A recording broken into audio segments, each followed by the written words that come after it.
Donc bonjour et bienvenue dans cette nouvelle vidéo. Donc je suis actuellement avec Laurent Chenot qui a une histoire extrêmement intéressante à raconter et qui va nous expliquer aujourd'hui comment démarrer un business à temps partiel parce que Laurent a 38 ans. Il a été alors d'abord il a eu un parcours assez exceptionnel au niveau des études puisque il a fait HEC, les mines et il a un MBA de Harvard et ensuite il a été cadre pendant des années et malgré cela il a réussi à créer une entreprise qui marche très très bien, une entreprise dans le développement personnel qui a dépassé le million d'euros de chiffre d'affaires cette année et il a réussi à faire ça à temps partiel alors qu'il travaillait 3 jours par semaine en tant qu'employé hein, dans son entreprise. Donc bonjour Laurent. Bah écoute, bonjour Olivier, merci beaucoup de m'accueillir. Alors est-ce que j'ai pas dit trop de bêtises? C'est ça hein. Non, c'est tout à fait ça, c'est tout à fait correct. Effectivement, j'ai 38 ans, je suis marié, j'ai des enfants, j'ai été cadre pendant longtemps. Et puis à un moment, j'ai eu comme on dit, le bug, le virus de l'entrepreneuriat qui m'a pris. Et j'ai décidé de créer ma propre activité à temps partiel. Waouh! Donc voilà. Déjà, tes diplômes sont extrêmement impressionnants. On discutera justement de est-ce qu'ils t'ont apporté quelque chose dans ton parcours d'entrepreneur parce que c'est un sujet qui me tient beaucoup à cœur sur le blog des livres pour changer de vie. Finalement, c'est l'auto-éducation et cette question qu'on se pose, c'est est-ce que c'est vraiment si utile que ça d'avoir un parcours d'études classiques quand on veut être entrepreneur. Donc ça va être très intéressant de discuter de ça. Mais bon, le sujet principal d'aujourd'hui, c'est comment démarrer un business à temps partiel. Et je pense que tu as beaucoup de choses à dire sur le sujet parce que si tu as l'emploi du temps typique d'un cadre qui a ton niveau d'études, tu devais quand même travailler beaucoup, même si c'était 3 jours par semaine. Oui, tout à fait, c'est clair. Alors, c'est clair que j'avais des journées à n'en plus finir. J'avais aussi beaucoup de transport, hein. J'avais quasiment 3 heures de transport par jour. Oui. Et bien évidemment, pendant mes 2 jours par semaine que j'avais a priori sur mon business, eh ben, il y avait toutes les contraintes familiales, mais aussi j'avais souvent des coups de fil du boulot ou des choses à terminer. Donc, c'est vrai que c'est a priori compliqué comme ça. On se dit déjà, avoir une vie, c'est complexe. Alors, en avoir deux ou plus, c'est encore plus difficile, mais pour moi, c'est essentiellement une question d'organisation. Et je pense qu'on parlera de cette question d'organisation. Quand on voit des gens comme, par exemple, Richard Branson qui gèrent et qui ont créé des dizaines de business, on se dit que quelque part, c'est possible si on a la bonne méthode. Et par contre, c'est un chemin, et c'est un chemin d'apprentissage. Il faut apprendre comment le faire, mais en tout cas, c'est possible. D'accord, alors justement, on peut peut-être commencer par ça. Donc, ok, tu avais 2 jours par semaine. Depuis le début, c'était comme ça? Tu étais employé que 3 jours par semaine? Oui, alors en fait, ce que j'avais fait, c'est que j'avais décidé de créer cette société, de créer cette entreprise, et donc j'avais négocié avec celui qui était à l'époque mon futur employeur, de ne travailler que 3 jours par semaine pour avoir 2 jours afin de créer mon activité. Alors j'ai créé pendant cette période plusieurs choses, en particulier une école pour enfants en difficulté d'apprentissage avec ma femme et un couple d'amis, et puis aussi j'ai commencé mon petit business sur Internet. Alors au début, ça a été un désastre total. Je crois que j'étais peut-être un peu trop sûr de moi.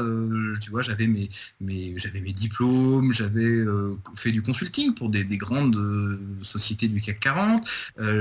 J'avais un peu d'expérience, un peu de bouteille, et j'avais aussi des fonds, j'avais du temps, et je me suis lamentablement vautré. Donc j'ai perdu en gros 100 000 euros de ma poche, hein, donc ça fait quand même un peu mal. Alors, ça, c'est ta première entreprise donc. Et donc ça, c'est ma première entreprise. Et ce qui est marrant, c'est qu'en fait, je m'étais juré quand j'étais plus jeune que je ne créerais jamais d'entreprise parce que c'était C'était trop trop risqué. compliqué. Ouais, c'est D'accord. trop risqué, trop compliqué et autres. Si tu veux, mon père, lui, était un ingénieur bon teint. Il fallait rentrer dans une grande boîte française et puis partir à la retraite après avoir fait sa carrière. C'est ce qu'il a fait en fait, sauf que il est mort justement de sa retraite, donc il n'a jamais pu en profiter. Ah oui, ah oui. Et je pense que si tu veux, le fait de l'avoir vu faire cette carrière et autres, ça m'a inspiré en me disant mais peut-être que moi je pourrais faire quelque chose ou suivre un autre chemin. Et de l'autre côté, j'avais ma grand-mère qui elle était une entrepreneuse, qui avait créé sa boîte et autres. Et je me suis dit finalement, bah, pourquoi pas? Qu'est-ce qui m'empêche moi de créer ma propre entreprise et puis d'être libre de mon destin quelque part. Alors ça c'est intéressant, c'est aussi un sujet qu'on retrouve dans la semaine de 4 heures, qui est que à quoi bon attendre la retraite parce que déjà on n'est même pas sûr d'y arriver. Malheureusement c'est ce qui est arrivé à ton père et ça peut aussi arriver à tout le monde. Et ensuite c'est super mais le problème c'est que quand on prend la retraite on n'est pas exactement dans la force de l'âge, Ouais. donc on a laissé passer nos plus belles années. Tout à fait. Et c'est vrai que moi, je me suis dit, donc c'était, voilà, j'avais le début de la trentaine, et je me suis dit, ben voilà, c'est peut-être maintenant le moment ou jamais. J'ai suffisamment d'expérience, je sais à peu près à quoi tout ça ressemble, et je peux franchir le pas, je peux créer mon propre business. Alors après, c'est sûr que, on va dire, dans tous mes diplômes et dans toute mon éducation, ce qui m'a coûté le plus cher, c'est la création de ma première boîte.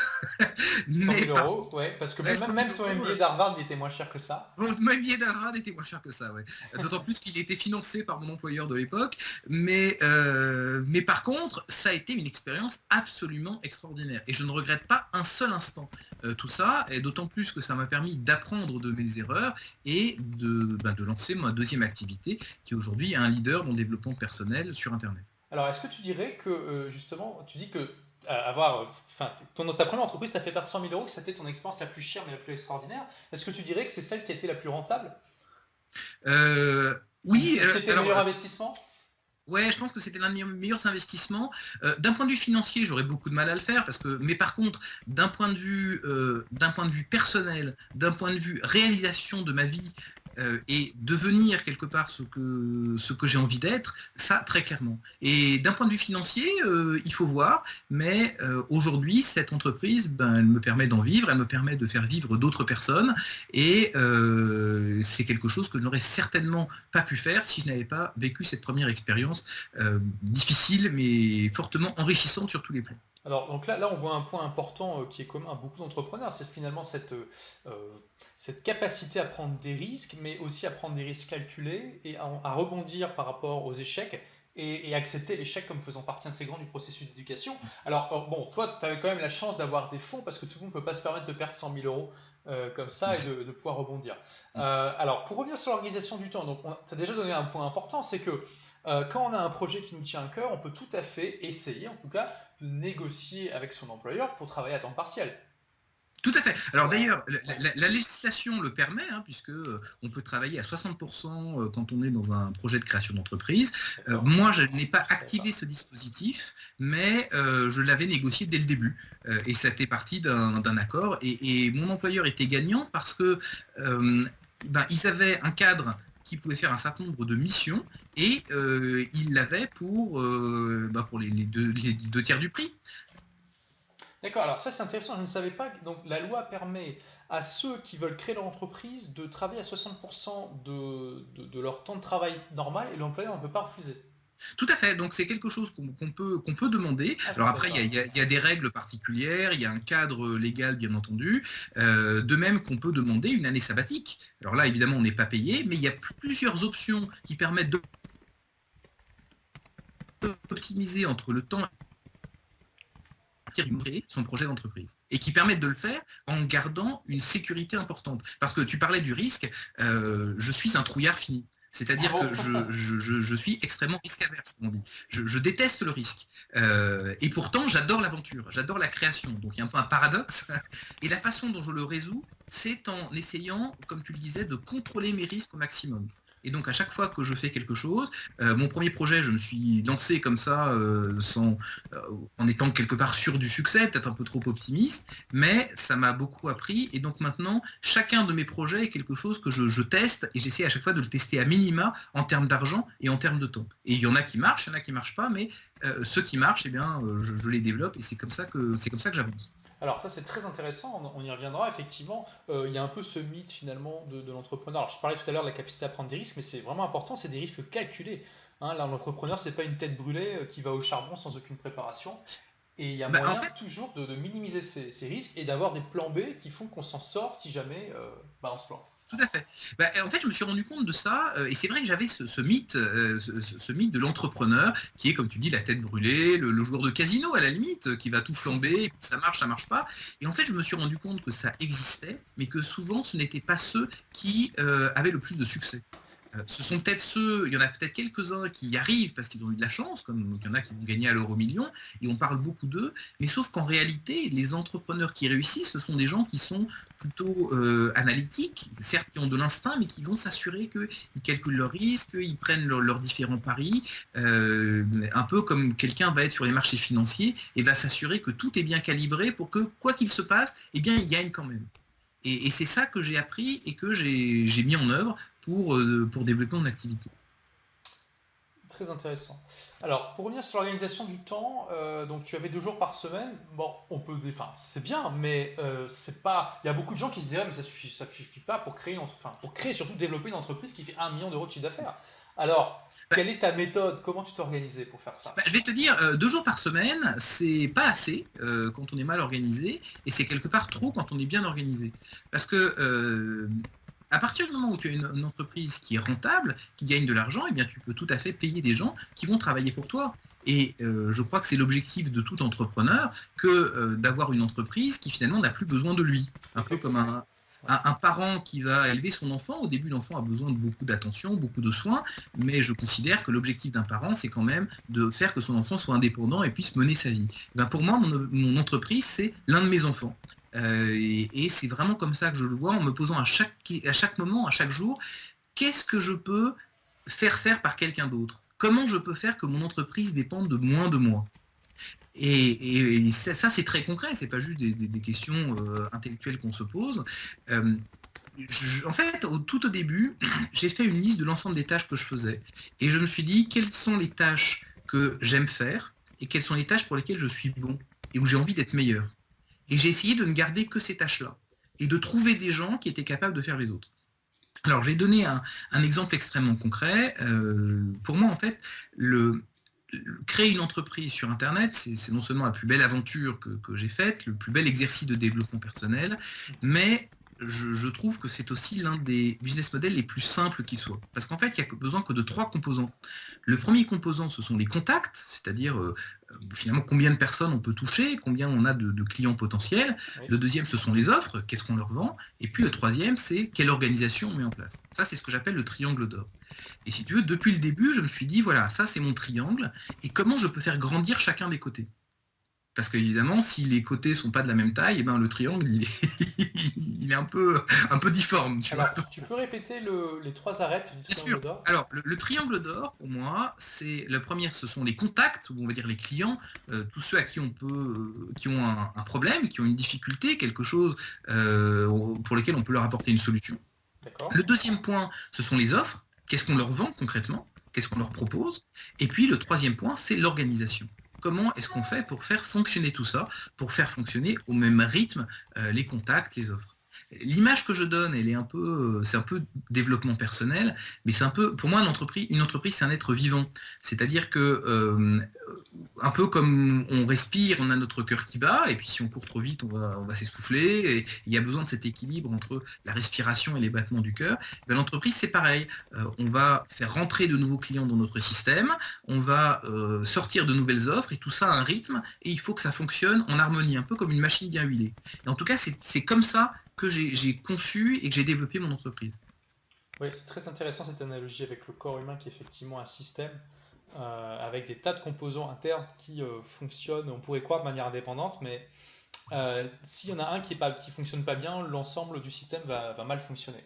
Exactement. Et moi, mon rôle, c'est un peu ce qu'on dit en disant il ne faut pas travailler dans son business, mais travailler sur son business. Oui, Mon rôle pour moi, tel que je l'ai conçu, ça n'a jamais été de dire voilà, il faut que je sois responsable des offres ou de l'organisation ou des contacts, ou je travaille sur du copywriting ou autre. Ça a été de dire je dois être le chef d'orchestre, celui qui conçoit le système, celui qui conçoit la façon dont ce système fonctionne et qui va trouver les bonnes personnes pour remplir les différents rôles. Alors au début, j'avais personne, j'avais pas de contact, donc j'ai tout fait moi-même. Alors c'était long parce que j'avais pas de méthode. À l'époque, il n'y avait pas les formations qui peuvent exister aujourd'hui. Je pense que j'aurais gagné beaucoup de temps avec des formations pertinentes, mais j'ai dû tout apprendre moi-même. Mais l'avantage, c'est que ça permet de comprendre les différents morceaux. Et donc maintenant, je suis capable d'identifier les personnes qui vont être capables de faire ces différentes tâches. Alors, j'ai donné un exemple extrêmement concret. Pour moi, le nerf de la guerre, c'est vraiment les contacts. Les gens à qui on est capable de proposer des offres. J'ai réuni en à peu près 4 ans un peu plus de 1 million de contacts. Waouh! Et 1 million de contacts ciblés. C'est pas n'importe qui, c'est vraiment des contacts ciblés et des clients potentiels. Alors, ils ne sont pas tous clients, hélas. Ils le seront peut-être un jour. C'est des prospects, voilà. C'est effectivement des prospects, et dedans, il y en a bien évidemment qui deviennent clients. Et la façon dont j'ai fait ça, c'est très clair que j'aurais jamais pu faire ça si jamais je m'étais retrouvé tout seul devant mon ordinateur en train d'essayer de faire des articles pour essayer de capturer du trafic. Ça, ce sont des méthodes qui fonctionnent, mais par rapport à mes contraintes, c'est-à-dire 2 jours par semaine, c'est beaucoup et en même temps c'est rien du tout, c'était une méthode que je ne pouvais pas utiliser. Donc ça veut dire que dès le début, j'ai fait une croix sur toutes les techniques que j'appelle de trafic gratuit, c'est-à-dire écrire des articles, Trafic organique, oui, c'est ça. faire un blog, tous ces éléments-là. Donc ce sont des choses qui marchent, mais moi je n'étais pas en mesure de les mettre en place. Je comprends, d'accord. Donc tu sais, c'est là où tu t'as dit, il faut absolument que je puisse générer des listes rapidement, et donc pour ça, il faut que je paye pour ces prospects. Tout à fait. En fait, c'est comme quand tu vas payer quelqu'un dans ta société pour écrire un article, par exemple, ou pour répondre à des clients. Je me suis dit, voilà, aujourd'hui, je suis pas bon pour générer des contacts, je sais pas faire et j'ai pas les ressources, j'ai pas l'expérience. Donc, qui est bon pour générer des contacts? Alors ça, c'est intéressant. C'est-à-dire que voilà, quand tu te demandes comment je vais déléguer, c'est pas juste à des gens que tu vas embaucher, ça peut aussi être à des prestataires, des sociétés spécialisées qui ont déjà une grande expérience dans le domaine. Absolument. Pour moi, c'est la même logique. C'est quelque chose pour qu'on n'aime pas et pour lequel on n'est pas bon. Comment on peut faire pour le donner à quelqu'un qui est meilleur que nous? Et donc j'ai commencé en fait au début avec Google, donc AdWords. J'ai commencé à faire de la publicité sur AdWords. Et effectivement, Google est bien meilleur que moi pour générer des contacts. Ça, c'est clair. C'est un peu leur métier. Et en fait, le problème que j'avais au début, c'est que j'arrivais à avoir beaucoup de volume, mais par contre, je payais très très cher ces contacts. Donc ça veut dire que j'avais un chiffre d'affaires important, mais j'avais une rentabilité qui était faible. D'accord. Mais alors c'est toi qui faisais ça, tu gérais toi-même les pubs sur AdWords? Oui, c'est moi qui les gérais moi-même. Alors j'ai travaillé avec des agences à un moment, mais je me suis rendu compte, alors il y en a peut-être qui sont très bonnes, mais malheureusement j'en ai pas vraiment trouvé. Et donc j'ai toujours gardé cette fonction-là internalisée. D'accord. Donc je travaille en direct avec Google, et après Google a différents moyens entre le search, entre le display, donc il y a plusieurs outils, mais petit à petit j'ai appris à maîtriser ces outils et à diminuer mon coût par contact et donc à augmenter ma profitabilité. D'accord, donc au début c'était juste un manque d'expérience de ta part qui faisait que tu payais aussi cher. Tu t'es plongé dans la compréhension des mécanismes d'AdWords et tu as réussi à trouver les différents leviers pour diminuer le coût de lead, au lead, d'accord. Absolument. Alors d'ailleurs, je précise un point, c'est que l'important, c'est pas tant le coût au lead, oui. L'important, c'est le retour sur investissement. Je te donne, et alors je pense que ce sera évident pour toi, mais juste pour donner l'exemple, imaginons que je sois capable de te vendre un billet de 10 € pour 5 €. Oui. Légalement, hein, bien évidemment, c'est pas de la fausse monnaie, c'est du vrai argent, et je te dis voilà, tu as 10 € et je te le vends 5 €. Ah bah, combien est-ce que t'en veux? Comment? Combien t'en veux? Ah bah j'en veux autant que je peux acheter. Bah, autant que tu peux acheter. Et en plus, ce qui est intéressant, c'est que, imaginons que tu es juste 5 €, tu vas m'en acheter un, bah, tu vas avoir 10 €, tu vas pouvoir en acheter 2, et ça devient exponentiel. Exactement. Et c'est vrai que c'est une bonne image de la pub sur AdWords. Effectivement, bon, sauf que en l'occurrence, là, tu as une quantité limitée de billets dans AdWords, qui est la quantité de trafic totale. Mais, oui, tout à fait. Mais par contre, alors c'est vrai que c'est la quantité de trafic totale. Par contre, tu peux de cette façon, entre guillemets, saturer un marché. C'est-à-dire que tu peux devenir, si tu utilises bien ces outils, devenir le leader d'une niche, quelle que soit la niche que tu choisis. Parce que il y a quelque chose que je me suis rendu compte, si tu veux, au début j'étais là, j'expérimentais un peu et je regardais pas vraiment les statistiques, je pataugeais. Et puis à un moment j'ai été regardé en me disant, mais finalement, sur combien de sites est-ce que ma publicité apparaît? Et là, j'ai ouvert des yeux grands comme des secousses parce que mon site apparaissait sur genre 25 000. Bon, ma publicité apparaissait sur genre 25 000 sites. Ça, c'est intéressant, voilà. Ah oui, 25 000 sites, waouh! Donc, tu vois, j'aurais fait un blog, même le meilleur blog du monde, et j'aurais mis ma pub pour télécharger mon rapport gratuit, ça aurait été un de ces sites. Peut-être qu'il aurait compté pour 100 ou 1000 de ces sites, mais là j'en avais 25 000. J'avais 25 000 personnes qui bossaient pour moi. Par contre, si demain tu arrêtes les pubs, t'es plus sur aucun site.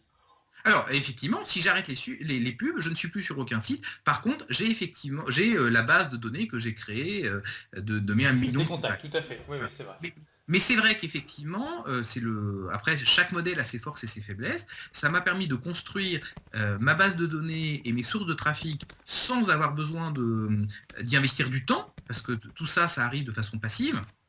L'image que je donne, c'est que c'est un peu comme si Google me payait moi pendant que je dors pour construire ma propre liste. Oui, je comprends ce point de vue. Effectivement, quand tu es rentable, quand tu prends de la pub chez Google et que plus tu en achètes, plus tu gagnes de l'argent, on peut le voir comme ça. Voilà.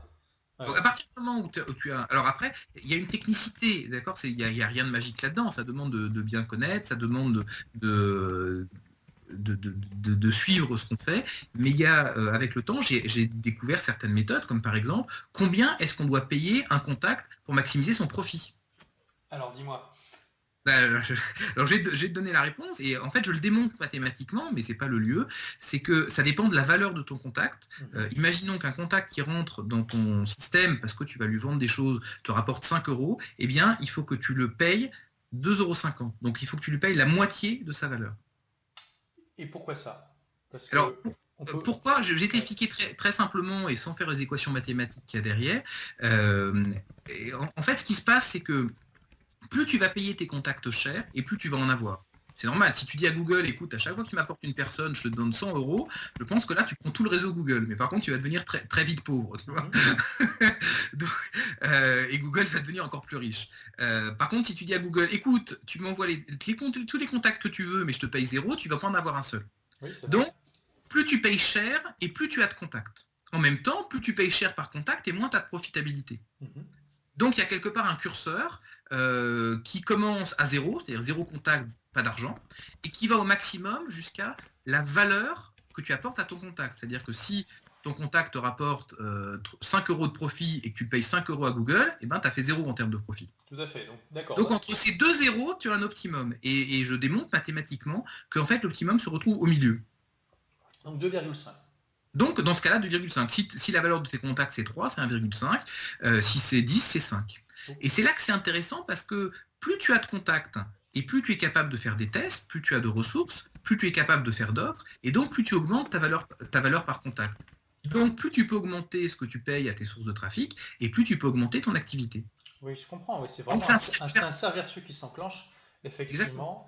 Euh, et alors, quand tu dis 5 euros, c'est bien 5 euros comme dans la valeur à vie, ou bien c'est une valeur sur Alors, un an ou immédiate? il y a plein de façons de calculer la valeur, et c'est sûr que plus tu prends un horizon long, et plus tu vas pouvoir payer tes contacts chers, plus tu en auras, mais plus il faudra attendre de temps avant d'être rentable. Mhm. Donc, donc ce que tu appelles la valeur par contact, c'est une décision managériale.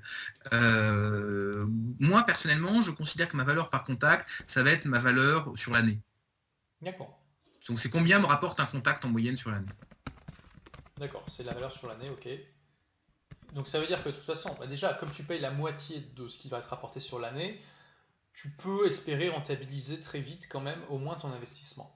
Tout à fait. Alors, d'autant plus qu'il y a quelque chose qu'on oublie souvent en disant ah oui, la publicité est payante, moi je ne veux pas sortir d'argent, c'est ce qu'on dit souvent, mais on oublie que un point très important en business qui sont les conditions de paiement. C'est-à-dire que par exemple, dans mon cas, je paye Google à 3 mois. Mhm. C'est-à-dire que je touche l'argent de mes contacts avant de payer Google. Et 3 mois avant de payer Google. Ça, c'est génial. D'ailleurs, Donc c'est ça veut dire le. qu'en termes de trésorerie, je suis positif aussi. Ouais, c'est super. Ça, c'est un business model qui est mis en avant dans la semaine de 4 heures, exactement comme toi, où on paye ses fournisseurs, ceux qui amènent les ventes après que les clients aient payé. Donc, on peut jamais se retrouver en défaut de trésorerie, c'est impossible. Voilà, donc c'est un bon modèle parce qu'effectivement, on est payé avant. Et c'est ce modèle-là qui, quelque part, m'a permis de créer, comme tu le disais, des cercles vertueux, parce que, quelque part, plus je dépensais d'argent, et plus j'en avais, plus je pouvais en dépenser, et ça tourne comme ça. Alors, je pense très sincèrement que, quelque part, ma croissance a été trop rapide par rapport à ce qu'elle aurait dû être. Ah bon? C'est-à-dire? Bah, c'est-à-dire qu'en fait, quand tu commences à avoir d'un seul coup des contacts qui augmentent très rapidement, ben, tes serveurs sont plus adaptés, ton équipe elle est plus adaptée, tes systèmes sont plus adaptés, tu commences à avoir à toucher beaucoup de monde, donc il y a tout un tas d'effets de bord à gérer. Quand tu te retrouves avec des centaines de messages sur ta messagerie ou de questions ou de gens qui veulent acheter tes produits, rien que des gens qui t'envoient un bon de commande ou un chèque, bah, il faut les gérer. Euh, Oui. et je pense, si tu veux, je voulais me démontrer que j'étais capable de croître vite, et je l'ai fait, mais avec le recul, je pense que j'aurais dû limiter volontairement ma croissance, tester encore plus les choses, et vraiment appuyer sur le bouton de la croissance quand les choses auraient été un peu plus scalées. Oui, tu veux dire que tu n'avais pas encore mis en place ton système et que bah, il y a eu des goulets d'étranglement, voilà, pour encaisser l'échec et tout ça. Et on sait que Voilà. goulet d'étranglement, bah, typiquement, ça, le plus gros des avantages, c'est que bah, les clients sont mécontents. En tout cas, une certaine Tout à fait. partie. Alors nous, si tu veux, on a préservé les clients, mais je pense que j'en ai payé le prix sur mon temps, sur mes nuits, sur tout ça. Mais j'ai toujours considéré que quelque part, avoir trop de clients était plutôt un bon problème à avoir. Oui, voilà, il y a des problèmes plus difficiles, effectivement. Problème plus compliqué. Ouais, Voilà, ouais, donc tout à fait.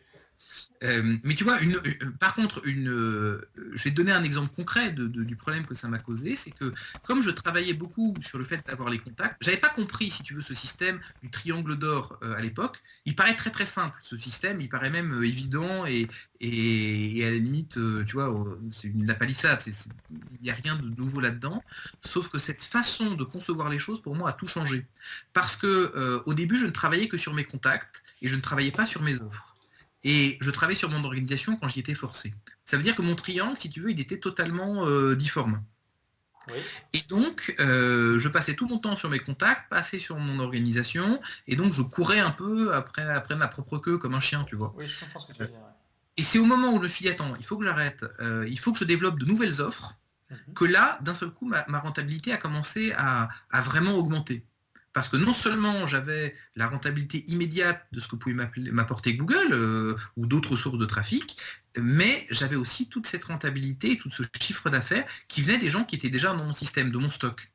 Voilà, c'est super. Ouais, donc, tu as pu vendre à tes clients existants qui n'avaient plus rien à t'acheter et aux Oui. prospects qui n'avaient pas été convaincus jusque-là et qui se sont dit, ah bah tiens, ça c'est pour moi. Exactement. Et c'est là que je me suis dit, mais en fait, il faut vraiment que j'équilibre. Je crois que j'avais un peu le stress de l'entrepreneur qui dit, ah bah oui, il faut que j'ai de nouveaux clients, il faut que j'ai de nouveaux clients, il faut que j'ai de nouveaux clients. Alors qu'en fait, on le sait. Enfin, mais c'est pas pareil de le savoir et d'agir par rapport à ça. On sait que c'est plus facile de vendre à un client existant que de trouver un nouveau client. Oui, oui. Et donc moi j'étais dans cette course aux nouveaux clients, aux nouveaux contacts, alors que et j'ai donc négligé de proposer de nouvelles choses à mes clients. Et quand j'ai commencé à proposer de nouvelles offres, et bien là mes clients ont été très contents d'ailleurs, et j'ai commencé à pouvoir renforcer ma relation avec eux. Waouh, super. Donc là, ouais, tu as utilisé cet effet de levier énorme qui est ta base, alors Ouais. qu'avant, elle était moins utilisée. C'est-à-dire Bah, je que, savais pas comment l'utiliser, j'avais pas cet effet de levier. En fait, je m'étais construit un actif, comme on dit, mais je ne l'utilisais pas. Donc un actif qu'on n'utilise pas, c'est un passif. ouais, tout à Donc fait. j'ai commencé à vraiment l'utiliser, et là, ça a vraiment changé beaucoup de choses. Waouh, ok. Donc tu commences par la pub sur AdWords, ça décolle bien. Euh, Ouais. ensuite, tu affines justement en rajoutant des offres, en mettant, en travaillant sur l'organisation. Est-ce que Tout tu as à fait. utilisé d'autres sources de leads à part AdWords? Alors oui, mais en fait, au début, et je crois que j'étais victime du marketing d'AdWords, et j'avais l'impression qu'en gros, c'était la seule source de contact. D'accord, ok. Qu'en gros, il y avait eux, et après, il y a eu Facebook, mais qu'en dehors d'eux, si tu veux, ils touchaient tellement de monde, et ils touchaient tellement tout le monde, que c'était même pas la peine d'aller voir ailleurs. Mhm. Ça, c'était la croyance que j'avais. Et puis, à un moment, j'ai croisé quelqu'un qui faisait à peu près la même chose que moi aux États-Unis. Donc, c'est quelqu'un qui a une entreprise qui faisait il y a quelque temps 36 millions de dollars. Donc, Ça c'est quelqu'un va? qui sait à peu près de quoi il parle. Et je me suis rendu compte que ce gars-là, dans un domaine assez proche du mien, recrutait des centaines de nouveaux contacts par jour, des dizaines de milliers par mois. Et je me suis Waouh. dit, mais pourquoi je me limite et si tu veux, comme j'avais conçu un peu ce modèle, je me suis dit, bah, ok, ce gars-là, il a un côté contact de son triangle qui est beaucoup, beaucoup plus grand que le mien. Comment fait-il? Et donc, j'ai creusé ce sujet-là. J'ai pas essayé de tout apprendre de son business parce que j'avais eu l'opportunité de discuter avec lui, de le rencontrer. Je me suis focalisé sur ce sujet-là. Comment faisait-il pour être aussi bon dans le domaine? Et je me suis rendu compte qu'il utilisait des sources auxquelles j'avais jamais pensé. Et j'ai Alors, fait la même chose que lui. oui, alors vas-y, dis-nous tout. Et donc, en termes, je vais mentionner les sources que j'utilise, mais en termes de résultats, le mois dernier, j'ai collecté en moyenne 1400 nouveaux leads ciblés par jour. Waouh. C'est-à-dire que tous les jours, il y a 1400 nouvelles personnes qui se sont inscrites pour recevoir le cadeau gratuit que je leur propose. Et qui après sont dans mon système, reçoivent mes différentes offres en automatique. D'accord. Mais Donc, parce que ton système est déjà tout fait. Ensuite, tout à fait. elles ont une séquence d'emails qu'elles vont recevoir avec un délai programmé et Tout à qui fait. vont proposer différentes offres. Tout à fait. Alors après, depuis, alors, mon système est, j'ai investi dans mon système, donc ce qui fait que je suis capable, par rapport au comportement des gens, de segmenter ce que je leur propose. Mais sincèrement, j'avais pas du tout ça quand j'ai commencé. Et c'est vrai que rien qu'une séquence toute simple qui s'inspire des besoins des gens, voilà, qui leur propose des offres pertinentes, eh bien c'est quelque chose qui fonctionne très bien. Alors, je réponds à ta question sur mes sources de contacts. Je considère en fait qu'il y a 3 étages dans la fusée des contacts. Le premier, c'est le trafic gratuit. Ça, j'ai jamais réussi à faire. Enfin, je ne sais pas faire, pour moi, c'est magique. Ce que tu fais, Olivier, et tous ceux qui font du blogging et autres, c'est juste magique. C'est créer de l'argent à partir d'électrons, tu vois. Donc, je trouve ça juste fabuleux. Donc ça, c'est le trafic gratuit. Le deuxième, c'est le fait d'avoir recours à des affiliés, des partenaires. Et on va rémunérer ces partenaires un pourcentage du chiffre d'affaires qu'ils génèrent. Oui. Mais il y a une autre façon de faire qui est ce qu'on appelle le CPA, c'est-à-dire le coût par action.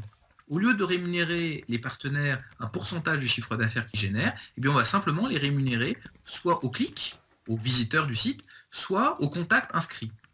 Et pour ça, alors je donne quelques exemples. On a par exemple Google, quand on tape dans la barre de recherche de Google, eh bien on peut sortir dans les premiers résultats. Donc dans mon domaine, il y a plusieurs millions de concurrents, hein. Il y a vraiment littéralement des millions de pages qui parlent du même sujet. Et quand on tape les mots-clés qui m'intéressent, eh bien je ressors en première page, vraiment en première position de Google. Donc ça, c'est un exemple. On a aussi ce qu'on appelle le display, c'est-à-dire, je prends encore une fois l'exemple du réseau Google, mais ça pourrait être la même chose sur Facebook, eh bien, on va afficher différentes publicités qui peuvent être liées à la thématique d'un site, qui peuvent être liées aussi au comportement d'un internaute, et les gens vont cliquer dessus, vont arriver sur notre site, et on paye aux visiteurs. Après, on rentre dans des sujets. Alors ça, ces sujets, ils sont relativement connus, mais pour moi, c'est la partie émergée de l'iceberg. C'est pas là qu'il y a la meilleure rentabilité. Pour donner un exemple, sur Google, ma rentabilité est à peu près de 1,20. C'est-à-dire que quand je dépense 1 euro sur Google, je gagne 1,20 €. Donc j'ai 20 centimes de profit. Mais j'ai des sources de contacts qui peuvent me rapporter 3 fois ce que je dépense. Wow. Et j'ai même une source qui me rapporte 30 fois ce que je dépense. Waouh, excellent. Alors, il n'y en a pas suffisamment qui rapportent 30 fois, d'accord, mais elles existent quand même. Alors comment avoir ces rentabilités-là ? Eh bien, il y a certes la publicité au clic, comme je le mentionnais, mais il y a aussi en gros les campagnes d'emailing, c'est-à-dire qu'on va avoir des partenaires qui ont des centaines de milliers, des millions d'adresses email en base, et même chose, on va les rémunérer au contact, c'est-à-dire qu'ils vont envoyer un email pour inciter les gens à visiter notre site, et eh bien on ne les paye que si quelqu'un s'inscrit. D'accord, donc on paie aux prospects qualifiés qui s'inscrivent dans notre... On paye aux prospects qualifiés. Alors évidemment, le coût, plus on demande d'informations précises et plus ça va être cher, plus on est ciblé, plus c'est cher. Mais pour être très transparent sur les chiffres, aujourd'hui, un contact général, ciblé certes, mais entre guillemets normal, sans conditions particulières, ça se négocie aux alentours de 1 euro. Donc ça veut dire que, et l'avantage, pourquoi ces contacts sont si rentables ? Parce que ce sont des gens qui sont dans des bases email, qui ne se sont pas désinscrits, qui ont ouvert un email, qui ont cliqué et qui se sont inscrits. Donc ça veut dire que ce sont des gens qui sont ultra qualifiés. Et surtout, ce sont des gens qui comprennent comment fonctionne le marketing par email. Mais quelle est la source de ces bases immenses, de 1 million, plusieurs millions de... Eh bien, ça, ce sont des médias. Moi, je suis éditeur sur Internet, je vends des produits. Mon travail, c'est d'optimiser la valeur des contacts qu'on me donne, des leads. Et de l'autre côté, il y a des gens qui sont spécialisés dans la collecte de contacts. Ils peuvent le faire avec des jeux concours, ils peuvent le faire avec des blogs qui vont être très, très importants. Ça peut être des sites de médias, ça peut être des sites comme, j'en sais rien, le site de psychologie, par exemple, ou ça peut être donc tous ces médias dont le travail, c'est justement de collecter des leads. Alors je vais être extrêmement caricatural, mais je pense que c'est important pour bien comprendre. Le contenu, parce qu'en fait c'est ça qu'on vend sur Internet, c'est de l'information, c'est du contenu. Et en fait, entre gratuit et quasiment l'infini, on trouve de tout. Un cours de développement personnel, on peut trouver ça, on peut trouver un PDF gratuit sur le net, on peut le trouver moyennant quelques euros, on peut avoir une formation à quelques milliers d'euros pour devenir coach par exemple. Donc il y a tout un continuum entre le gratuit et le payant. Et il y a des gens qui sont spécialisés dans le fait de diffuser du contenu gratuit pour avoir des contacts, c'est ce qu'on appelle des médias, et on a des gens qui sont éditeurs dont le but c'est de faire du contenu payant. et de le vendre. Et moi, je me positionne au milieu. C'est-à-dire que je parle aux médias et je leur dis, vous avez des contacts, ben moi je les prends et je vous paye. Et je travaille, et on y reviendra peut-être, avec des gens qui produisent des offres, j'en produis moi-même, et je leur dis, moi je suis capable de vendre vos offres. Et je suis au milieu. D'accord. Donc tu es une sorte de, enfin comme pour les assureurs, une sorte de courtier en fait. Alors, on peut le voir comme un courtier, ou on peut le voir aussi comme un, tu vois, comme le grand chef dans une cuisine qui va coordonner les différentes personnes qui travaillent pour faire un grand plat. On peut le voir comme un chef d'orchestre. Donc, il y a plusieurs images. Mais l'image que moi je donne, c'est celle de l'écosystème. C'est qu'il y a un travail en commun qui est fait entre celui qui collecte les contacts, le média, celui qui fait les offres, l'éditeur, et celui qui va faire prendre la sauce et qui va assurer la meilleure expérience client possible. D'accord.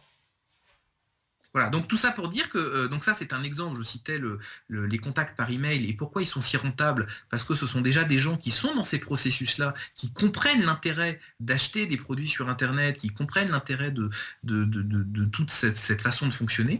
Et puis il y a une autre façon de faire qui s'appelle la co-registration, c'est-à-dire qu'il y a des sites, tu en as certainement vu, où tu t'inscris et puis on te propose de cocher une case pour recevoir des cadeaux gratuits.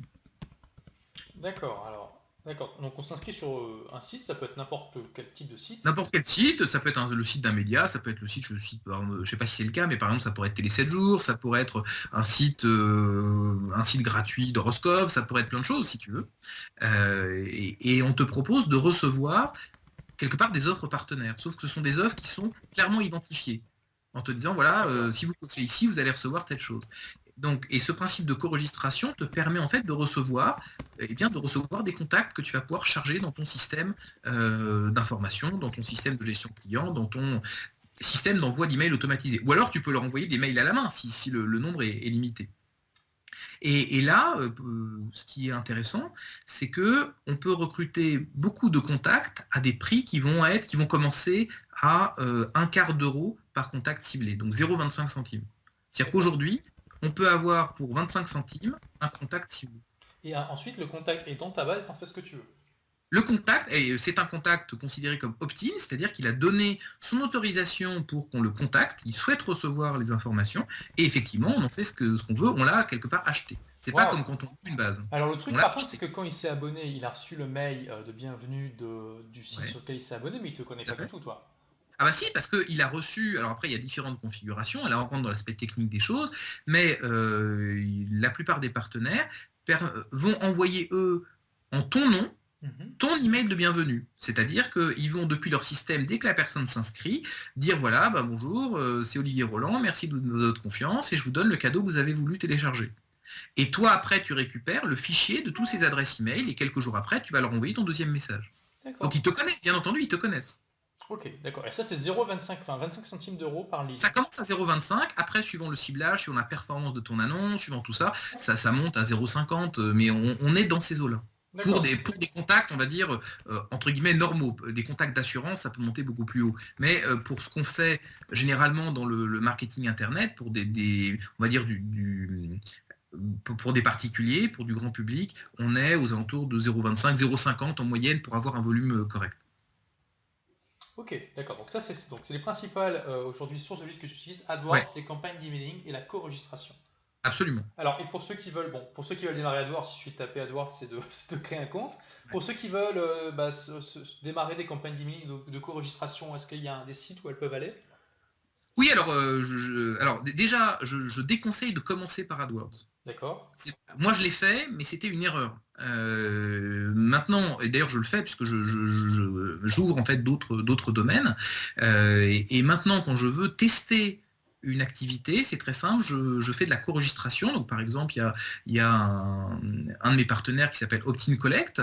Donc Opt-in comme un opt-in, O-P-T-I-N et Collect, C-O-2-L-E-C-T.com. Et ce sont effectivement des gens qui sont spécialisés dans la co-registration. Et donc là, je suis en train de tester une nouvelle niche et je leur ai proposé de qui collectent pour moi quelques centaines de leads à 0,25 € pour effectivement voir si le concept prend ou pas. D'accord, donc intéressant. En tout cas, voilà, ceux qui veulent essayer un petit peu ça, ils peuvent aller sur Opt-in Collect. Voilà. Mais ce qui est intéressant pour moi, en tout cas, qui ne maîtrise pas du tout tout ce qui est SEO, blogging et autres, comme toi tu peux le faire, ça veut dire qu'en fait, pour quelques dizaines ou quelques centaines d'euros, je peux avoir autant de leads que un blog moyen va en récupérer en un an, si tu veux. Donc ça me permet de tester tout de suite, d'avoir des offres tout de suite et donc d'avoir des revenus tout de suite. Alors attends, parce que quand tu dis entre pour 10 et 100 euros, on a l'équivalent d'un an de lead. C'est alors moi qui défends justement le business du blogging pro, il faut que je creuse un petit peu ça. Euh, c'est-à-dire combien de leads à peu près tu peux avoir parce que Alors je te donne, de toute façon c'est simple. Tu prends un contact à 0,25, d'accord? oui. Ben, si tu Donc pour fais par 100 c'est exemple, 25 euros. voilà, donc pour 100 c'est 25 euros. D'accord? Et Donc, si tu payes 100 euros, tu as 400 leads. oui, donc tu vois, tout de suite tu as un effet, si on considère qu'un blog, si tu veux, il va récupérer quelques contacts par jour, et encore, il faut le lancer, il faut le mettre en place, il faut le chauffer quelque part, sur un an, après, il y en a qui réussissent très très bien, et il y a vraiment des cas de succès extraordinaires.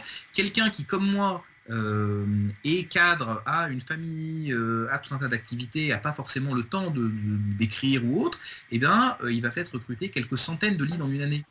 Donc exactement la même chose que ce que moi je récupère en quelques jours en dépensant une centaine d'euros. D'accord, je comprends ce que tu veux dire. Alors bon, enfin après, faut s'entendre Alors sur maintenant, ce je précise qu'est-ce que c'est qu'un blog moyen. Un blog alors moyen, je précise un point quand même, oui. c'est que je pense que quand on a un blog, les contacts qu'on récupère sont plus ciblés. Donc ils n'ont pas forcément la même valeur. Un blog a aussi d'autres avantages, qui est que tu te construis quelque part ta machine qui va continuer à te rapporter des contacts, même quand tu arrêtes de dépenser.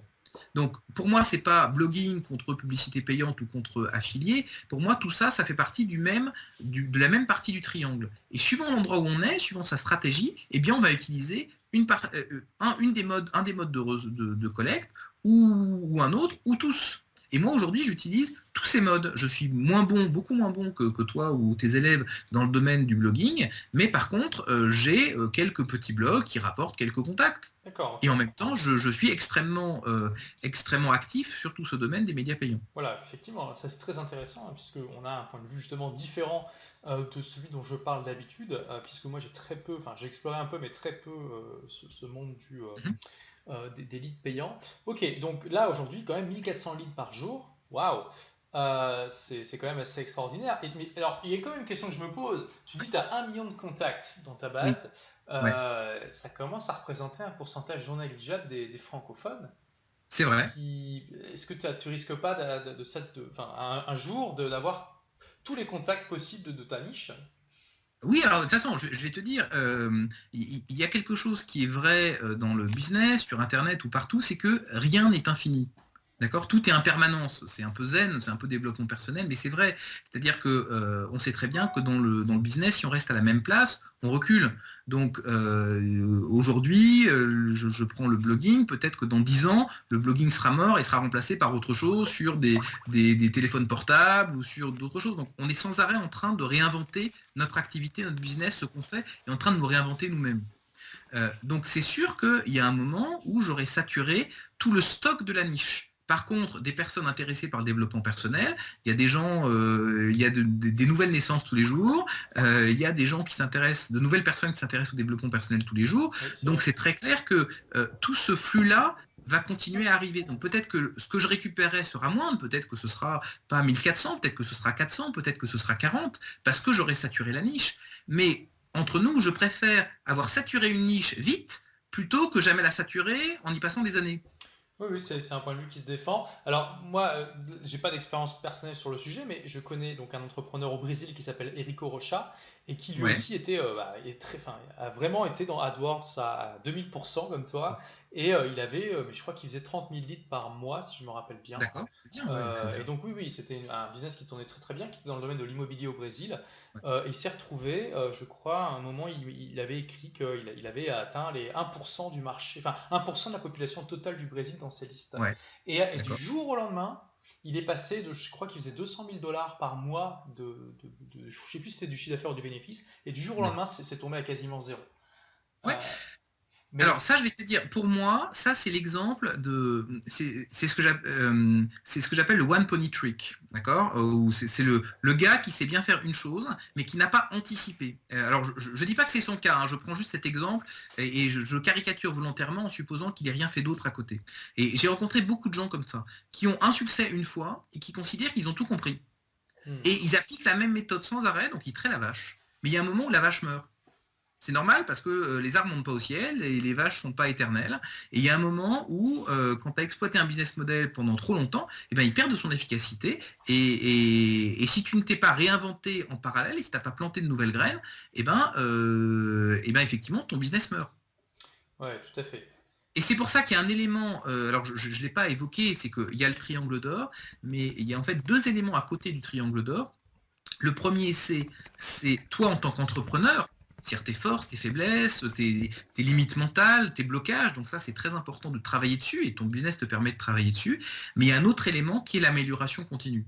C'est-à-dire qu'il y a 7 leviers, il n'y en a pas 10 000, il y a 7 leviers d'amélioration et l'important, c'est de regarder ces différents leviers, de les améliorer petit à petit, de manière à ne pas se laisser prendre comme ça. Et tu vois, je prends l'exemple de ce gars dont tu parles. Certes, il avait peut-être touché 1% de la population via AdWords, mais en même temps, il y a d'autres sources de contacts et peut-être que son vrai marché accessible, c'était 2, 3, 5%, mais que comme il n'a pas développé les autres sources de contacts, eh bien, il les a pas touchés, si tu veux. Donc, il est resté uniquement sur la partie de la population qui était sur AdWords, ce qui est loin d'être le monde entier ou le Brésil entier. Et l'autre point, c'est qu'il aurait pu voir quelles autres niches connect développer pour se générer d'autres sources de contacts. Oui, tout à fait. Oui, oui. Non, mais ça, je pense que tu touches quelque chose de très important dans l'état d'esprit des entrepreneurs. Hein, c'est que, comme tu le dis, il ne faut pas se reposer sur ses lauriers. En gros, toujours évoluer. Et ce qui est génial aussi, quand on s'intéresse un petit peu à ça, au développement personnel et qu'on aime progresser, c'est que, comme tu l'as dit très bien, une entreprise, c'est une extraordinaire manière de tout le temps être en marche, en évolution, parce que on est responsable de son succès. Hein. Je veux dire, si on se repose trop longtemps, de toute façon, la sanction est immédiate et puis on voit notre compte en banque qui fond petit à petit. Tout à fait, absolument. Mais de toute façon, si tu regardes dans la vie, notre corps humain lui-même se renouvelle en permanence. Tu vois, toutes nos cellules se renouvellent, elles meurent, elles naissent et autres. Et pour moi, notre business, c'est un être vivant. Si tu prends une plante et que tu l'arroses jamais, que tu changes jamais la terre et autres, et qu'elle est dans un pot, il y a un moment où elle va forcément mourir. Oui, tout à fait. Donc voilà, pour moi, cette démarche d'amélioration continue, elle est vraiment, vraiment importante.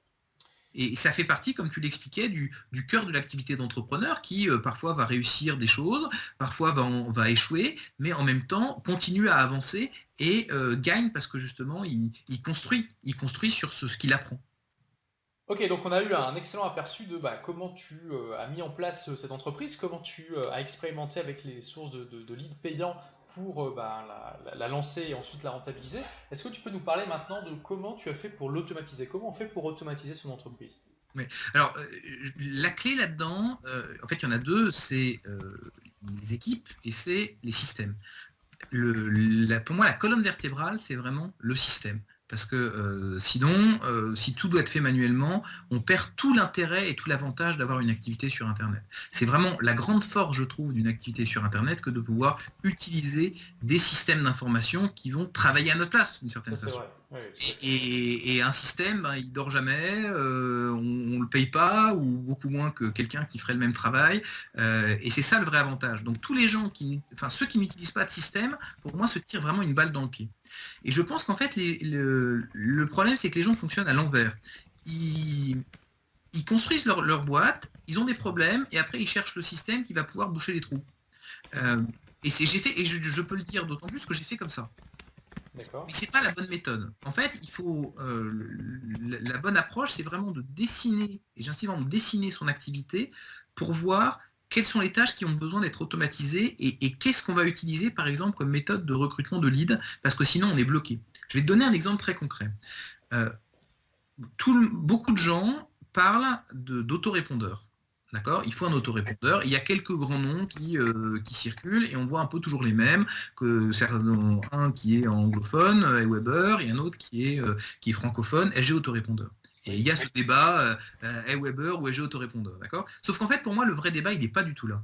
Le vrai débat, il est quelles sont les fonctions que notre entreprise, notre business doit faire et quels sont les outils dont on a besoin pour les réaliser.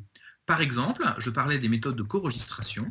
Si tu utilises un système d'autorépondeur pur, tu ne pourras pas utiliser la co-registration. Donc tu te prives, parce que si tu n'as pas conçu ton système au début, tu te priveras définitivement de la capacité d'utiliser cette source de contact qui est très intéressante. Alors après, il y a quelques autorépondeurs moins connus qui permettent de l'utiliser, mais ils ont aussi leurs inconvénients et leurs limites, donc c'est vraiment très important de travailler là-dessus et d'être très clair. Alors, quel système tu utilises, toi, pour ça? Alors, je vais te dire, je vais répondre à ta question.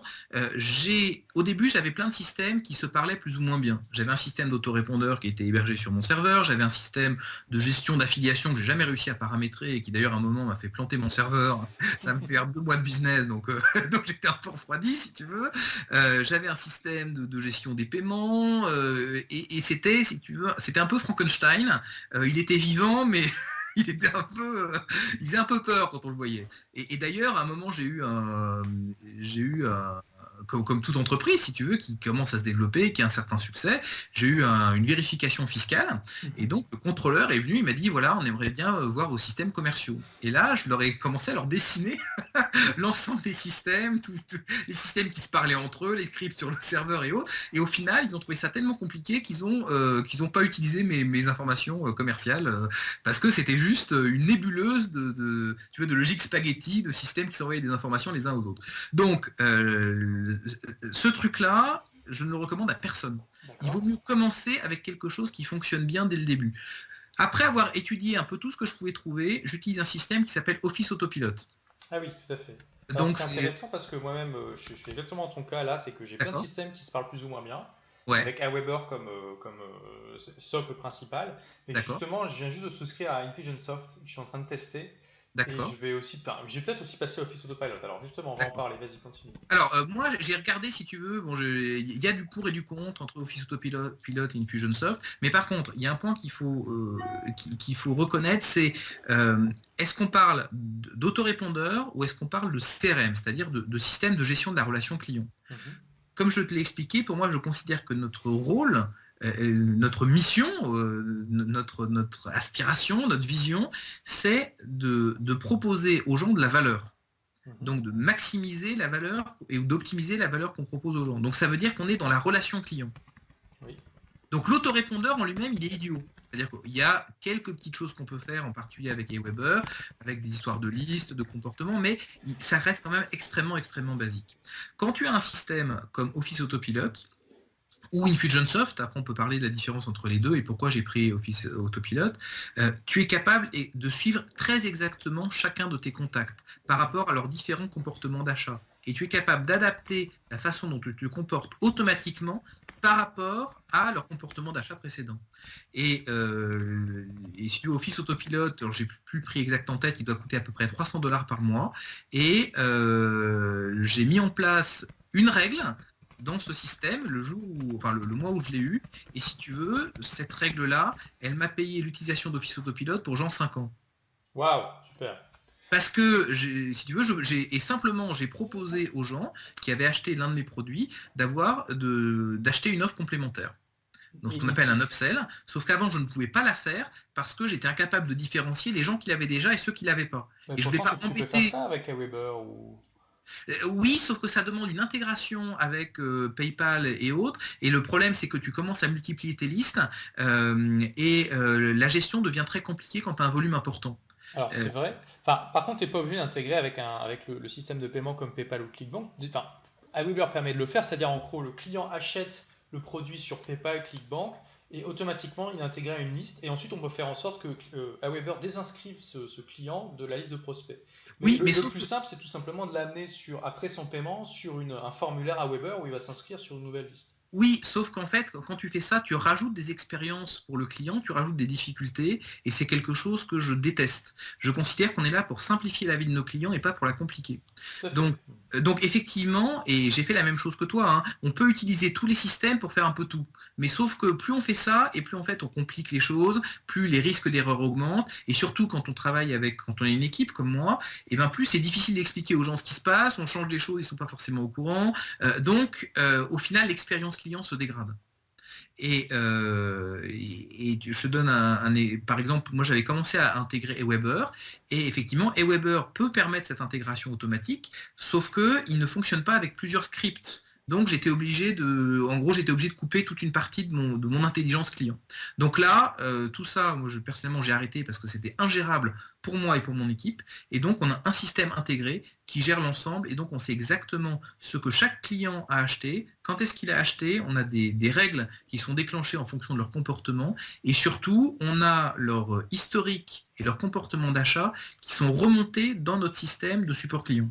C'est-à-dire que quand quelqu'un envoie une question ou un problème, eh bien, mon équipe support est capable instantanément de savoir ce que cette personne a acheté, est-ce que c'est un bon client, est-ce que c'est quelqu'un qui se fait tout le temps rembourser, et donc de prendre de meilleures décisions sans devoir passer de système en système. Donc ça, c'est ce que permet Office Autopilot notamment. Alors, Office Autopilot permet de le faire, et je l'ai couplé avec un système de support. D'accord, qui est quoi? Donc Zendesk, c'est... Ah non, c'est pas Zendesk, c'est Freshdesk. Qui est vraiment très puissant de ce point de vue-là. Et donc, si tu veux, pour moi, il n'y a pas besoin de beaucoup de systèmes, en fait. Il y a besoin de 3 systèmes principaux, et c'est tout. Le premier système, je viens d'en parler, c'est Office Autopilot. C'est le système qui permet d'avoir la relation avec le client et d'adapter la relation par rapport aux besoins du client. Pour moi, on est là pour ça. On est là pour répondre aux besoins du client et créer de la valeur pour eux. Et donc, c'est bien de connaître leurs besoins et c'est bien de voir à quoi ils réagissent. Donc ça, c'est un premier Office Autopilot. Le deuxième point, c'est un système de support qui permet par exemple, de garder l'historique de tous les échanges qu'on a eu avec un client, qui permet d'automatiser certains scénarios, certaines réponses, qui permet de faire tout ça. Et puis, le dernier point, c'est un système de paiement qui va permettre aux gens de payer, justement, et aussi de déclencher certaines actions, par exemple, de déclencher une livraison, ou qui va communiquer avec les autres systèmes. Donc, pour moi, c'est ces 3 choses-là. Système de gestion client, système de support et système de paiement. Oui, ce qui est important aussi, c'est que tous ces systèmes comme Office Autopilot, d'ailleurs, qui va bientôt se nommer OnTraport, et Infusionsoft sont conçus pour se plugger à des systèmes comme Freshdesk ou autres. Absolument. Et il y a tout un écosystème d'applications qui s'est développé et qui peut facilement s'intégrer à ces systèmes-là, qui sont vraiment conçus pour être ouverts et être au centre de tout le système de l'entreprise. Tout à fait. Alors, j'ai donné un petit exemple qui explique qu'on peut réussir et faire énormément de choses même quand on n'a pas beaucoup d'argent. Freshdesk, et pour moi, on l'avait étudié, c'était le système idéal, mais il avait un problème, c'est qu'il ne parlait pas avec Office Autopilot. Et moi, je voulais vraiment que mon équipe puisse voir exactement ce qu'avait acheté un client. C'est vraiment, pour moi, ça fait partie de l'expérience qu'on offre aux clients, c'est de savoir, le minimum, c'est de savoir qui il est et ce qu'il fait. Et donc, j'ai fait développer une application qui permet Freshdesk a un langage, si tu veux, qui permet de faire ça, donc j'ai payé un développeur pour le faire, et je suis retourné voir Freshdesk en disant, écoutez, voilà, moi, j'ai développé cette application, et ce que je vous propose, c'est je vous donne accès à ça, mais par contre, en échange, vous me donnez des mois gratuits. Ok. Et donc, ce truc-là, ils ont dit oui. Ils ont dit oui, donc ça m'a permis d'amortir mes coûts de développement, et eux, ils sont contents, ils me considèrent comme un bon client, et ils m'ont fait une fleur sur la durée d'utilisation. Et avec cette approche entrepreneuriale qui consiste à dire, c'est quoi le manque et comment je peux le développer pour moi, mais comment je peux en faire profiter les autres, et ben ça marche avec nos clients, ça marche avec nos partenaires, et on peut amener son entreprise très loin quand on raisonne comme ça. Tout à fait, c'est vrai. Voilà, quel est le manque et comment le combler? C'est effectivement, j'ai envie de dire, c'est 2 questions primordiales pour un entrepreneur. J'en rajoute une troisième, si tu permets. Oui. Effectivement, qu'est-ce que c'est que le manque, ou comment on peut créer de la valeur, voilà, comment on peut le combler. Et la troisième question, c'est et qu'est-ce qu'on a en échange? D'accord, oui. Et qu'est-ce qu'on demande en échange? Voilà. Ce qui est un peu dans comment on peut le combler, mais souvent les gens ont tendance à oublier, si tu veux, cette partie de comment j'organise le retour. Parce que tu vois, là, j'ai pas demandé d'argent, j'aurais demandé de l'argent, ça aurait pas marché. Mais j'ai demandé une prolongation de mon service, qui pour moi avait la même valeur monétaire, mais qui valait beaucoup moins pour eux. Oui, tout à fait. D'ailleurs, c'est quelque chose que peu de gens finalement se rendent compte. On peut encore faire du troc aujourd'hui, ça marche très bien. Absolument. T'as raison, j'avais pas pensé à ça, mais j'ai fait du troc, ouais. C'est du troc, c'est du troc. Et pour eux, en fait, ça marche bien quand on demande en échange de valeur quelque chose que la personne avec qui on apporte de la valeur peut donner facilement, mais qui vaut beaucoup pour nous. Et là, on a un excellent exemple puisque pour eux, bah, ça ne coûte pas grand-chose de prolonger l'abonnement d'un client gratuitement pendant un an ou deux. Ils vont enfin, c'est leur équipe qui vont absorber ça sans aucun problème. Et Tout à pour fait. toi, bah, ça vaut l'abonnement que tu aurais dû payer. Exactement. Donc, et quand on identifie ça, quand on voit les différences qui existent avec ses partenaires, mais aussi avec ses clients, et ben c'est là que, enfin, pour moi, c'est vraiment le cœur de l'entrepreneur qui va créer de la valeur en rapprochant des choses qui normalement ne se parlent pas. Et pour moi, c'est ça le rôle qu'on a en tant qu'entrepreneur Internet, c'est qu'on rapproche des clients avec des offres. On Et, rapproche des besoins avec des solutions. et quel système de paiement tu utilises alors? Celui d'Office Autopilot? Non, alors en fait, bon, Office Autopilot, il s'intègre si tu veux, mais il a besoin d'avoir en face quelqu'un qui parle à des banques. Donc moi, j'ai beaucoup réfléchi au fait d'avoir des systèmes très sophistiqués avec des banques et autres, mais en fait, j'utilise PayPal et c'est largement suffisant. Il y a des fonctions que PayPal ne permet pas d'activer, mais dans mon activité, en fait, j'en ai pas vraiment besoin. Ou je trouve des solutions qui sont peut-être pas aussi bonnes, mais suffisamment bonnes et qui ne justifient pas le fait de complexifier l'expérience pour mes clients. En plus, moi, ce que j'aime beaucoup dans PayPal, c'est que les gens, ils cliquent une fois, ils donnent leur mot de passe et c'est fini. Oui, tout à fait. Ok, donc PayPal. Alors, bon, moi, j'ai eu des mauvaises expériences avec PayPal, c'est-à-dire qu'une fois, j'avais gagné trop d'argent Ah trop bah vite. voilà. Trop de clients, ouais, c'est Et ça le problème, je ouais, t'ai dit. bon, ça va, c'est un bon problème à avoir, mais ils ont quand même bloqué mon argent pendant un certain temps. Ouais. Toi, ça va, t'as pu réussir à négocier tout ça. Bah, en fait, moi, si tu veux, j'ai pas de problème avec ça parce que j'ai construit mon activité petit à petit et mon volume d'activité a augmenté. Et en fait, non seulement j'ai un flux récurrent d'argent, donc ils sont pas très stressés par rapport à d'éventuels à-coups sur mon compte, et en plus, je laisse beaucoup de cash chez eux. Donc il y a un matelas qui fait que même si j'ai quelques clients mécontents, ils n'ont pas de peur pour leur propre trésorerie. D'accord. Et donc, ça veut dire que tu n'as pas d'affilié dans ton business model. Non, j'en ai pas du tout. Pourquoi? Parce que je suis dans le développement personnel et c'est pas vraiment dans les mœurs. Autant dans le marketing internet, ça fait partie de la culture. Voilà, on promeut l'offre de quelqu'un d'autre ou autre. Autant dans le développement personnel, la plupart de mes clients, ce sont des particuliers. Le fait de gagner plus d'argent, c'est quelque chose qui les intéresse pas forcément, voire même qui peut les choquer. Même si pour moi, je considère qu'il n'y a pas de différence entre l'aspect création d'entreprise et développement personnel, mais pour eux, ça peut être un peu un obstacle, un repoussoir. Donc, j'ai jamais mis en place ça. D'accord. Ça s'y prête pas. Ouais, je comprends. Ou en tout cas, j'ai pas trouvé la bonne façon de le faire. Bon, écoute, là, waouh, ça fait plus d'une heure qu'on est en train de discuter, donc en plus, on a eu un excellent aperçu de tout ça, mais c'est vraiment passionnant. On va Voilà. peut-être conclure. Juste, tu peux Ouais. peut-être nous dire très rapidement pourquoi tu as choisi Office Autopilot plutôt qu'Infusionsoft, puisque à un moment ou à un autre, bah, les personnes qui veulent utiliser ce système-là se posent la question. Oui. Alors, déjà, il y a un coût à l'entrée d'Infusionsoft qui est vraiment important. Qui inclut certes des formations, qui inclut du setup et autres, mais je ne voyais pas personnellement pourquoi j'aurais dû payer ce prix-là. Et pour moi, ça m'est apparu comme une pratique commerciale un peu déloyale, Mhm. the cost of disconnect, comme on dit. Donc, je n'aimais pas la philosophie même. Oui, d'accord. Pour moi, ça montrait qu'ils n'étaient pas sûrs de leur solution et qu'ils voulaient augmenter la barrière à l'entrée de manière à ce que, une fois qu'on a essayé, on n'ait plus envie de partir, quoi. Donc ça, c'est un premier point. Ensuite, l'office autopilote est différent, c'est-à-dire que tu payes dès l'entrée, c'est à peu près 300 euros par mois pour 100 000, avec 100 000 emails envoyés, et tu peux essayer pendant 3 mois, et tu as 3 mois pour te faire rembourser intégralement.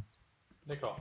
Voilà, donc ensuite, quand je regardais les exemples d'usage, d'utilisation, ce qui s'est dit un peu sur Internet, eh bien, il ressortait que Office Autopilot était plus simple à utiliser pour faire des bons de commande, pour faire des formulaires d'inscription, pour faire du tracking.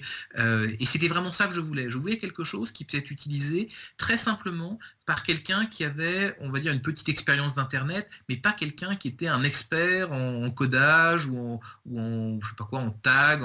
C'est pas mon cas, moi je suis pas un expert technique. Je suis plutôt quelqu'un, je suis un entrepreneur, je sais faire un peu de marketing, je sais utiliser de la logique. Et j'avais besoin, et c'était tout ce que je voulais. Donc, vrai ou faux, je ne sais pas, parce que je ne connais pas Infusionsoft, mais c'est ça qui m'a fait décider pour Office Autopilot, et vraiment Office Autopilot a changé ma vie. Donc, j'ai pas envie d'aller voir autre chose, parce que ça correspond exactement à mes besoins. Ok. Ah, très bien. Super. Écoute, c'est bien, puisque là, je suis en train de tester Infusionsoft et je trouve ça effectivement très compliqué. D'accord. Donc on verra. Là, j'ai demandé à pouvoir avoir une démo d'Office Autopilot et on verra. Alors par contre, juste un bémol, je suis pas sûr que pour quelqu'un qui démarre, il faille passer par Office Autopilot ou Infusionsoft directement, étant donné le coût. Oui, Je alors, pense que pour quand on démarre, on est vraiment un grand débutant comme tu l'as été il y a 4 ans, et hmm. qu'on veut tester tout ça, il vaut mieux prendre Aweber, voire Mailchimp, puisque alors, c'est gratuit. Et alors puis, là, ça dépend beaucoup de la stratégie. C'est-à-dire que tout dépend de la stratégie de collecte de leads. C'est-à-dire que si on refuse d'utiliser, même au début, la co-registration, d'accord, si on ne veut pas l'utiliser, effectivement, on peut prendre iWeber. Par contre, si on veut utiliser la co-registration, à ce moment-là, il faut prendre un système d'autorépondeur qui permet l'import des contacts, en particulier Mailchimp, mais aussi iContact, par exemple. iContact, ouais. Parce que Voilà. Aweber permet l'import des contacts, mais ils envoient un mail en anglais pour demander à tout le monde de valider, donc on perd 90% des gens. Exactement. Donc c'est pour ça que, et là j'insiste beaucoup, c'est très important d'essayer de définir autant que de possible la vision globale de l'activité en sachant ce qu'on va faire et ce qu'on ne fera de toute façon pas, on va dire à horizon 1 an, de manière à pouvoir choisir les systèmes adaptés. Et tu vois, moi personnellement, si jamais je devais recommencer maintenant, d'ailleurs c'est ce que je fais, mais si je n'avais pas mes systèmes, aujourd'hui je n'utiliserais pas Aweber, je n'utiliserais pas SG Autorépondeur, même si ce sont d'excellents produits et que j'ai beaucoup d'admiration pour ce qu'ils ont mis en place, mais j'utiliserais iContact ou Mailchimp pour pouvoir utiliser des sources de co-registration. Oui, je comprends. D'accord. Eh ben, très bien, écoute, merci beaucoup Laurent. Alors, il y a un point peut-être que je veux mentionner, qui est le point sur l'éducation. Parce que, comme tu l'as dit au début, j'ai fait les mines de Paris, j'ai fait HEC, j'ai fait Harvard, et on pourrait se dire, finalement, ok, tu as fait tout ça, mais tu avais des super formations, donc ce que tu as fait n'est pas réplicable par quelqu'un qui n'aurait pas ces formations prestigieuses. Mhm. En fait, ce que j'ai constaté, c'est que ces formations ont plutôt été un obstacle pour moi. Parce que ce qu'apprennent ces grandes écoles, c'est quelque part, j'ai un peu caricaturé, c'est être un bon salarié. Oui. C'est-à-dire à connaître un certain langage, connaître certaines techniques, connaître certains outils, se plier à certaines règles, se plier à certaines normes. Mais par contre, on n'apprend absolument pas cet état d'esprit, cette logique de l'entrepreneur. Il y a même des cours, par exemple à Harvard, ou même aux mines de Paris, ou même à HEC, pour apprendre à être entrepreneur. Mais même ça, à quelques rares exceptions, est quand même dans une logique qui est une logique très corporate. Ça suppose qu'on a obtenu des financements, on réfléchit à la stratégie, on fait tout ça. Mais c'est très différent du gars qui se retrouve devant son ordinateur et qui est là en disant bon ok, je fais quoi aujourd'hui, j'ai pas de business, j'ai pas de site internet, j'ai pas de lead, j'ai pas de produit, comment je commence? Et je vois là, les différences de discussion que j'ai avec des gens qui sont des grandes entreprises, parce que je conseille des directions générales de sociétés, même qui sont dans Internet et autres, et je vois que notre approche est totalement différente. Et souvent, eux sont bloqués parce qu'ils vont concevoir un projet et ils vont se dire comment je peux avoir le financement de 50 000, 100 000 euros, et on discute 1 heure, et à la fin, ils ressortent en disant ah, c'est super, parce qu'avec quelques astuces, je vais pouvoir déjà générer 10 000, 20 000 ou 50 000 euros sans avoir rien dépensé, et après, je pourrai obtenir un budget plus important. Donc il y a vraiment une différence d'état d'esprit que moi, je n'ai jamais apprise dans mes études. Et pour moi, c'était donc plutôt un obstacle quelque part. Par contre, ce sur quoi mes études m'ont aidé, c'est peut-être à me rassurer moi-même, c'était une histoire de confiance en moi, je voulais me prouver que je pouvais le faire, et le fait de me donner de la crédibilité par rapport à mes employeurs, c'est-à-dire que ça m'a permis, quand j'ai négocié mon temps partiel, de pouvoir dire, voilà, j'ai quand même un certain pédigré, vous pouvez me faire confiance, je vais travailler que 3 jours, mais par contre, vous en aurez pour votre argent. Et ça leur a donné confiance et ça m'a permis de négocier ça sans avoir besoin d'utiliser les clauses spécifiques de la loi.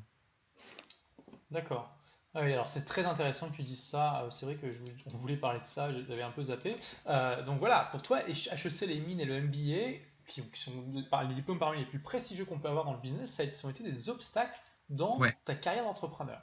Oui, mais je vais te dire, c'est de ma faute. C'est pas inhérent à eux. C'est-à-dire que si j'étais arrivé aux mines de Paris, à HEC et à Harvard en disant je veux être entrepreneur, déjà peut-être que j'aurais pas fait ces études, d'accord, j'aurais peut-être fait comme toi, j'aurais peut-être créé ma boîte tout de suite. J'aurais peut-être perdu moins d'argent et moins de temps, ça c'est possible. Mais si j'étais arrivé dans ces établissements en me disant, OK, je veux utiliser les ressources qui existent de manière à pouvoir réussir le mieux possible en tant qu'entrepreneur, je pense que ça, au contraire, ça m'aurait aidé. Mais je n'avais pas cet état d'esprit-là. D'accord, tu n'avais pas cette Et donc, démarche. si tu veux, c'est un peu comme quand tu vas dans un supermarché et que tu vois les promos en tête de gondole et autres. Si tu ne sais pas le produit que tu cherches, tu ne le trouveras jamais.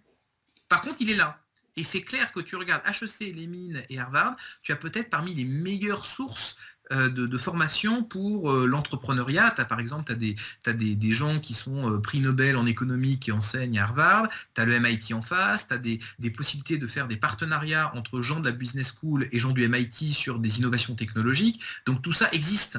Mais par contre, il faut être dans la démarche d'aller les chercher et de les utiliser.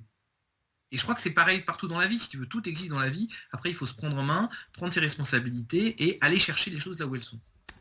Voilà, très très bon conseil pour terminer cette interview. Il faut aller chercher finalement, avoir la démarche d'aller chercher les informations dont on a besoin pour accomplir nos objectifs. Et puis les mettre en pratique, hein, ça c'est la clé évidemment. Tout à fait. Eh ben, écoute, très bien, merci beaucoup Laurent pour tout ça. Là, j'ai un mind map énorme de tout ce que tu nous as dit. Merci Olivier, merci pour ton temps et puis merci pour tes questions et tout ça, parce que c'est vrai qu'on parle assez peu souvent de ces côtés système, de ces côtés équipe, organisation. Souvent, on est un peu sur le mythe, on est un peu sur le rêve d'Internet. Et là, je te remercie parce que ça a permis d'aller vraiment dans le concret et dans la réalité de ce qui, pour moi, est l'un des métiers les plus fabuleux au monde.